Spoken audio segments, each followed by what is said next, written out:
Bapa, dalam nama Tuhan Yesus Kristus, pada siang hari Bapa, saya datang bersyukur kepadamu untuk karya penyelamatan Putramu yang tunggal Yesus Kristus Tuhan kami, yang telah disalibkan 2000 tahun yang lampau demi keselamatan kami.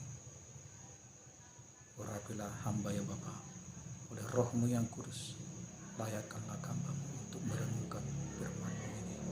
Dalam nama Yesus Kristus, aku berdoa dan mengucap syukur. Lukas 22 dan 23. Demikian bunyi firman Tuhan. Rencana untuk membunuh Yesus. Hari raya roti tidak beragi yang disebut Paskah sudah dekat. Imam-imam kepala dan ahli-ahli Taurat mencari jalan bagaimana mereka dapat membunuh Yesus, sebab mereka takut kepada orang banyak. Yudas mengkhianati Yesus. Maka masuklah iblis ke dalam Yudas yang bernama Iskariot, seorang dari ke-12 murid itu. Lalu pergilah Yudas kepada imam-imam kepala dan kepala-kepala pengawal bait Allah dan berunding dengan mereka bagaimana ia dapat menyerahkan Yesus kepada mereka. Mereka sangat gembira dan bermufakat untuk memberikan sejumlah uang kepadanya. Ia menyetujuinya, dan mulai dari waktu itu ia mencari kesempatan yang baik untuk menyerahkan Yesus kepada mereka tanpa setahu orang banyak. Persiapan untuk makan Paskah. Maka tibalah hari raya roti tidak beragi, yaitu hari raya di mana orang harus menyembelih domba Paskah. Lalu Yesus menyuruh Petrus dan Yohanes, katanya, "Pergilah, persiapkanlah perjamuan Paskah bagi kita, supaya kita makan." Kata mereka kepadanya, "Di manakah engkau kehendaki kami mempersiapkannya?" Jawabnya, "Apabila kamu masuk ke dalam kota, kamu akan bertemu dengan seorang yang membawa kendi berisi air.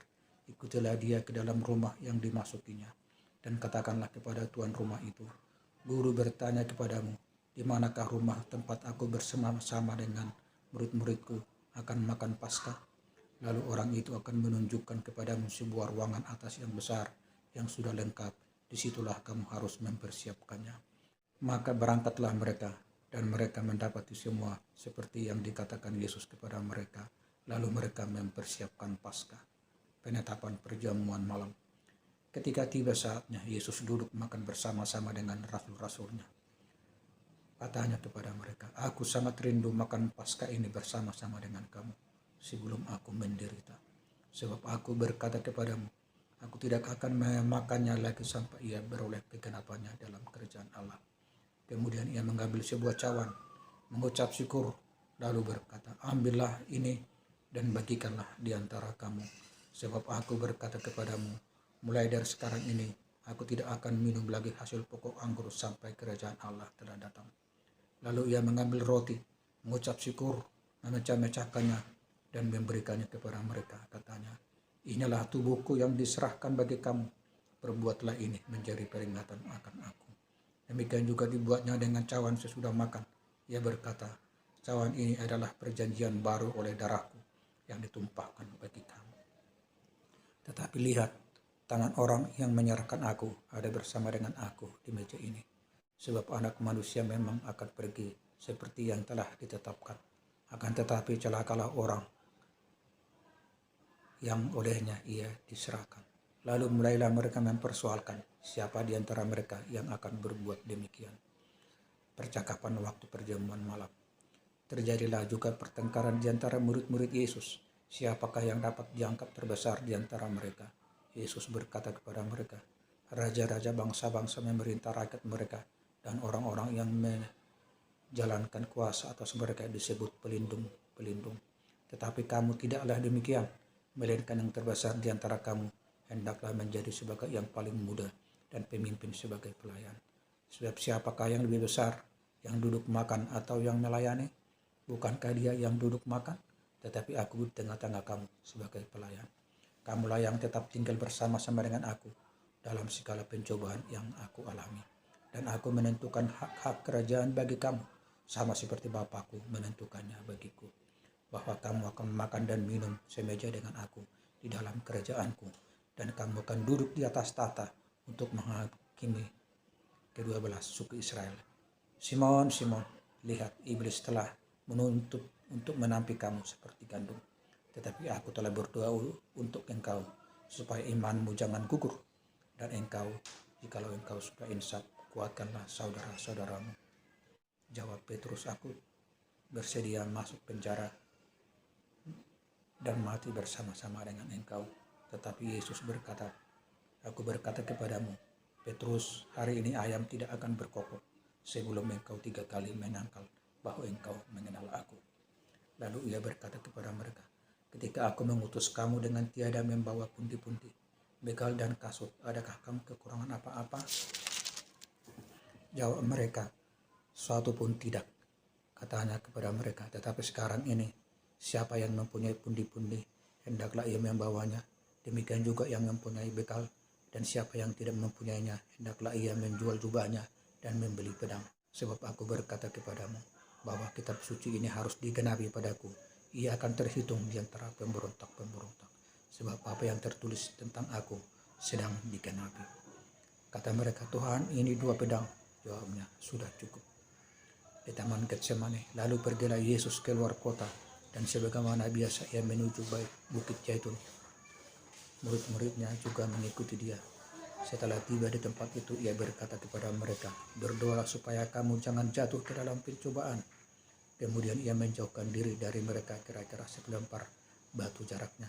Lalu ia berlutut dan berdoa, katanya, ya Bapakku, jikalau engkau mau, ambillah cawan ini daripadaku, tetapi bukanlah kehendakku, melainkan kehendakmu lah yang terjadi. Maka seorang malaikat dari langit menampakkan diri kepadanya untuk memberi kekuatan kepadanya. Ia sangat ketakutan dan makin bersungguh-sungguh berdoa. Peluhnya menjadi seperti titik-titik darah yang bertetesan ke tanah. Lalu ia bangkit dari doanya dan kembali kepada murid-muridnya. Tetapi ia mendapati mereka sedang tidur karena duka cita. Katanya kepada mereka, mengapa kamu tidur? Bangunlah, berdoalah, supaya kamu jangan jatuh ke dalam pencobaan. Yesus ditangkap. Waktu Yesus masih berbicara, datanglah serombongan orang, serang murid-muridnya yang bernama Yudas, seorang dari ke-12 murid itu, berjalan di depan mereka. Yudas mendekati Yesus untuk menciumnya. Maka kata Yesus kepadanya, hai Yudas, engkau menyerahkan anak manusia dengan ciuman? Ketika mereka yang bersama-sama dengan Yesus melihat apa yang akan terjadi, berkatalah mereka, Tuhan, mestikah kami menyerang mereka dengan pedang? Dan seorang dari mereka menyerang hamba imam besar sehingga putus telinga kanannya. Tetapi Yesus berkata, sudahlah itu. Lalu ia menjamah telinga orang itu dan menyembuhkannya. Maka Yesus berkata kepada imam-imam kepala dan kepala-kepala pengawat bait Allah serta tua-tua yang datang untuk menangkap dia. Katanya, sangkamu aku ini penyamun, maka kamu datang lengkap dengan pedang dan pentung? Padahal tiap-tiap hari aku ada di tengah-tengah kamu di dalam bait Allah, dan kamu tidak menangkap aku.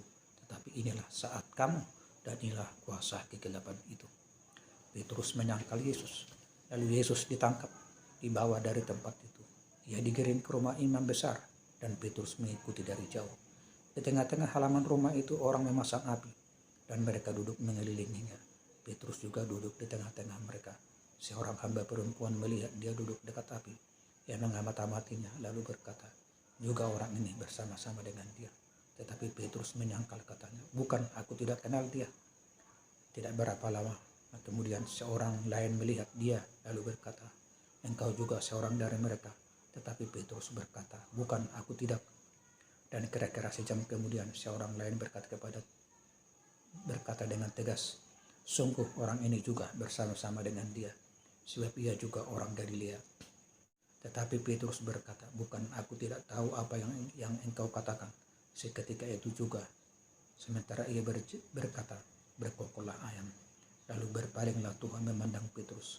Maka teringatlah Petrus bahwa Tuhan telah berkata kepadanya, sebelum ayam berkokok pada hari ini, engkau telah 3 kali menyangkal aku. Lalu ia pergi keluar dan menangis dengan sedihnya. Yesus di hadapan mahkamah agama. Dan orang-orang yang menahan Yesus mengolok-olokkan dia dan memukulinya. Mereka menutupi mukanya dan bertanya, cobalah katakan siapakah yang memukul engkau? Dan banyak lagi hujat yang diucapkan mereka kepadanya. Dan setelah hari siang berkumpullah sidang para tua-tua bangsa Yahudi dan imam-imam kepala dan ahli-ahli Taurat. Lalu mereka menghadapkan dia ke mahkamah agama mereka. Katanya, jikalau engkau adalah Mesias, katakanlah kepada kami. Jawab Yesus, sekalipun aku mengatakannya kepada kamu, namun kamu tidak akan percaya. Dan sekalipun aku bertanya sesuatu kepada kamu, namun kamu tidak akan menjawab. Mulai sekarang anak manusia sudah duduk di sebelah kanan Allah yang Maha Kuasa. Kata mereka semua, kalau begitu engkau ini anak Allah? Jawab Yesus, kamu sendiri mengatakan bahwa akulah anak Allah. Kata mereka, untuk apa kita perlu kesaksian lagi? Kita ini telah mendengarnya dari mulutnya sendiri. Yesus di hadapan Pilatus. Lalu bangkitlah seluruh sidang itu, dan Yesus dibawa menghadap Pilatus. Di situ mereka mulai menuduh dia. Katanya, telah kedapatan oleh kami bahwa orang ini menyesatkan bangsa kami dan melarang membayar pajak kepada Kaisar. Dan tentang dirinya ia mengatakan bahwa ia adalah Kristus, yaitu Raja. Pilatus bertanya kepadanya, engkaukah raja orang Yahudi? Jawab Yesus, engkau sendiri mengatakannya. Kata Pilatus kepada imam-imam kepala dan seluruh orang banyak itu, aku tidak mendapati kesalahan apapun pada orang ini. Tetapi mereka makin kuat mendesak. Katanya, ia menghasut rakyat dengan ajarannya di seluruh Yudea. Ia mulai di Galilea dan sudah sampai ke sini. Ketika Pilatus mendengar itu, ia bertanya, apakah orang itu seorang Galilea? Dan ketika ia tahu bahwa Yesus seorang dari wilayah Herodes, ia mengirim dia menghadap Herodes yang pada waktu itu ada juga di Yerusalem. Yesus di hadapan Herodes. Ketika Herodes melihat Yesus, ia sangat girang, sebab sudah lama ia ingin melihatnya, karena ia sering mendengar tentang dia. Lagi pula ia mengharapkan melihat bagaimana Yesus mengadakan suatu tanda. Ia mengajukan banyak pertanyaan kepada Yesus, tetapi Yesus tidak memberi jawaban apapun. Sementara itu imam-imam kepala dan ahli-ahli Taurat maju ke depan dan melontarkan tuduhan-tuduhan yang berat terhadap dia. Maka mulailah Herodes dan pasukannya menista dan mengolok-olokkan dia. Ia mengenakan jubah kebesaran kepadanya, lalu mengirim dia kembali kepada Pilatus. Dan pada hari itu juga bersahabatlah Herodes dan Pilatus. Sebelum itu mereka bermusuhan. Yesus kembali di hadapan Pilatus. Lalu Pilatus mengumpulkan imam-imam kepala dan pemimpin-pemimpin serta rakyat dan berkata kepada mereka, kamu telah membawa orang ini kepadaku sebagai seorang yang menyesatkan rakyat. Kamu lihat sendiri bahwa aku telah memeriksanya, dan dari kesalahan-kesalahan yang kamu tuduhkan kepadanya tidak ada yang kudapati padanya. Dan Herodes juga tidak, sebab ia mengirimkan dia kembali kepada kami. Sesungguhnya tidak ada sesuatu apapun yang dilakukannya yang setimpal dengan hukuman mati. Jadi aku menghajar dia lalu melepaskannya, sebab ia wajib melepaskan seorang bagi mereka pada hari raya itu. Tetapi mereka berteriak bersama-sama, enyahkanlah dia, lepaskanlah Barabas bagi kami. Barabas ini dimasukkan ke dalam penjara berhubung dengan suatu pemberontakan yang telah terjadi di dalam kota dan karena pembunuhan. Sekali lagi Pilatus berbicara dengan suara keras kepada mereka karena ia ingin melepaskan Yesus. Tetapi mereka berteriak membalasnya. Katanya, salibkanlah dia, salibkanlah dia, kata Pilatus untuk ketiga kalinya kepada mereka. Kejahatan apa yang sebenarnya telah dilakukan orang ini? Tidak ada satu kesalahan pun yang kudapati padanya yang setimbal dengan hukuman mati. Jadi aku akan menghajar dia lalu melepaskannya. Tetapi dengan berteriak mereka mendesak dan menuntut supaya ia disalibkan, dan akhirnya mereka menang dengan teriak mereka. Lalu Pilatus memutuskan supaya tuntutan mereka dikabulkan. Dan ia melepaskan orang yang dimaksudkan ke dalam penjara karena pemberontakan dan pembunuhan itu sesuai dengan tuntutan mereka. Tetapi Yesus diserahkannya kepada mereka untuk diperlakukan semau-maunya. Yesus dibawa untuk disalibkan. Ketika mereka membawa Yesus, mereka menahan seorang yang bernama Simon dari Kirene yang baru datang dari luar kota, dan diletakkan salib itu di atas bahunya supaya dipikulinya sambil mengikuti Yesus. Sejumlah besar orang mengikuti dia, diantaranya banyak perempuan yang menangisi dan meratapi dia. Yesus berpaling kepada mereka dan berkata, hai putri-putri Yerusalem, janganlah kamu menangisi aku, melainkan tangislah dirimu sendiri dan anak-anakmu. Sebab lihat, akan tiba masanya orang berkata, berbahagialah perempuan mandul dan yang rahimnya tidak pernah melahirkan dan yang susunya tidak pernah menyusui. Maka orang akan mulai berkata kepada gunung-gunung, runtuhlah menimpa kami, dan kepada bukit-bukit timbunilah kami. Sebab jika orang berbuat demikian dengan kayu hidup, apakah yang akan terjadi dengan kayu kering. Dan ada juga digiring 2 orang lain, yaitu 2 penjahat untuk dihukum mati bersama-sama dengan dia. Yesus disalibkan. Ketika mereka sampai di tempat yang bernama Tengkorak, mereka menyalibkan Yesus di situ, dan juga kedua orang penjahat itu, yang seorang di sebelah kanannya dan yang lain di sebelah kirinya. Yesus berkata, "Ya Bapa, ampunilah mereka, sebab mereka tidak tahu apa yang mereka perbuat." Dan mereka membuang undi untuk membagi pakaiannya. Orang banyak berdiri di situ melihat semuanya. Pemimpin-pemimpin mengejek dia, katanya, "Orang lain ia selamatkan.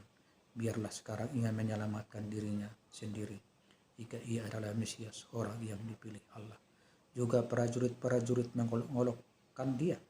Mereka menunjukkan anggur asam kepadanya dan berkata, "Jikalau engkau adalah raja orang Yahudi, selamatkanlah dirimu." Ada juga tulisan di atas kepalanya, "Inilah raja orang Yahudi." Seorang dari penjahat yang digantung itu menghujat dia, katanya, "Bukankah engkau adalah Kristus? Selamatkanlah dirimu dan kami." Tetapi yang seorang menegur dia, katanya, "Tidakkah engkau takut juga tidak kepada Allah, sedang engkau menerima hukuman yang sama?" Kita memanglah selayaknya dihukum, sebab kita menerima balasan yang setimpal dengan perbuatan kita. Tetapi orang ini tidak berbuat sesuatu yang salah. Lalu ia berkata, "Yesus, ingatlah akan aku apabila engkau datang sebagai raja." Kata Yesus kepadanya, "Aku berkata kepadamu, sesungguhnya hari ini juga engkau akan ada bersama-sama dengan aku di dalam Firdaus." Yesus mati. Ketika itu hari sudah kira-kira jam 12. Lalu kegelapan meliputi seluruh daerah itu sampai jam 3. Sebab matahari tidak bersinar dan tabir bait suci terbelah 2. Lalu Yesus berseru dengan suara nyaring, "Ya Bapa, ke dalam tanganmu kuserahkan nyawaku." Dan sesudah berkata demikian, ia menyerahkan nyawanya. Ketika kepala pasukan melihat apa yang terjadi, ia memuliakan Allah, katanya, "Sungguh orang ini adalah orang benar." Dan sudah seluruh orang banyak yang datang berkerumun di situ untuk tontonan itu, melihat apa yang terjadi itu, pulanglah mereka sambil memukul-mukul diri. Semua orang yang mengenal Yesus dari dekat, termasuk perempuan-perempuan yang mengikuti dia dari Galilea, berdiri jauh-jauh dan melihat semuanya itu. Yesus dikuburkan. Adalah seorang yang bernama Yusuf. Ia anggota majelis besar dan seorang yang baik lagi benar. Ia tidak setuju dengan putusan dan tindakan majelis itu. Ia berasal dari Arimatea, sebuah kota Yahudi, dan ia menanti-nantikan kerajaan Allah. Ia pergi menghadap Pilatus dan meminta mayat Yesus. Dan sesudah ia menurunkan mayat itu, ia mengapaninya dengan kain lenan, lalu membaringkannya di dalam kubur yang digali di dalam bukit batu, di mana belum pernah dibaringkan mayat. Hari itu adalah hari persiapan, dan Sabat hampir mulai. Dan perempuan-perempuan yang datang bersama-sama dengan Yesus dari Galilea ikut serta, dan mereka melihat kubur itu dan bagaimana mayatnya dibaringkan. Dan setelah pulang, mereka menyediakan rempah-rempah